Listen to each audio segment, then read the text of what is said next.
EVM के खिलाफ विपक्षी पार्टियों ने मोर्चा खोल दिया है। दिग्विजय सिंह, अखिलेश यादव समेत कई नेताओं ने ईवीएम पर बैन लगाने की मांग की है और बैलेट पेपर से चुनाव कराने के समर्थन में उतरे हैं। तो वहीं अब स्वामी प्रसाद मौर्य ने भी भरे मंच से ईवीएम के खिलाफ आंदोलन छेड़ दिया है।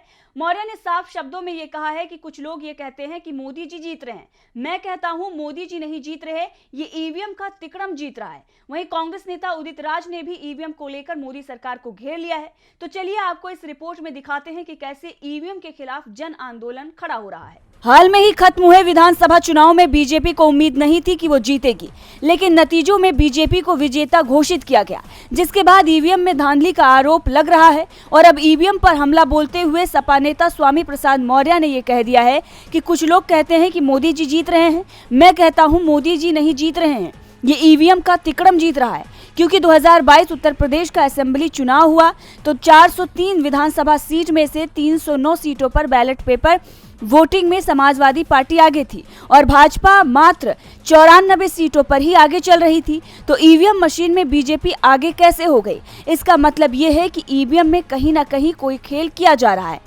अभी जिन प्रदेशों में चुनाव हुआ, राजस्थान, मध्य प्रदेश, छत्तीसगढ़ में बैलेट पेपर वोटिंग में 2/3 सीटों पर कांग्रेस आगे चल रही थी। तो ईवीएम की गिनती में भाजपा कैसे आगे हो गई? इसका मतलब ये है कि जीत ईवीएम के तिकड़म की जीत है। इसीलिए अब आवश्यकता है कि लोकतंत्र बचाओ, ईवीएम हटाओ, बैलेट पेपर लाओ। वहीं कांग्रेस नेता उदित राज ने भी ईवीएम को लेकर बयान दिया और कहा कि ईवीएम हटाना बहुत जरूरी है, वरना बीजेपी देश को खोखला कर देगी। 2024 में अगर ईवीएम से चुनाव हुआ तो बीजेपी सत्ता पर काबिज रहेगी और फिर निजीकरण, बेरोजगारी, महंगाई, भुखमरी चरम पर होगी। अब समय आ गया है ईवीएम के खिलाफ एक बड़ा आंदोलन करने का। अब आपको बता दें कि इससे पहले अखिलेश यादव ने भी ईवीएम छोड़ बैलेट पेपर से चुनाव कराने की मांग की है।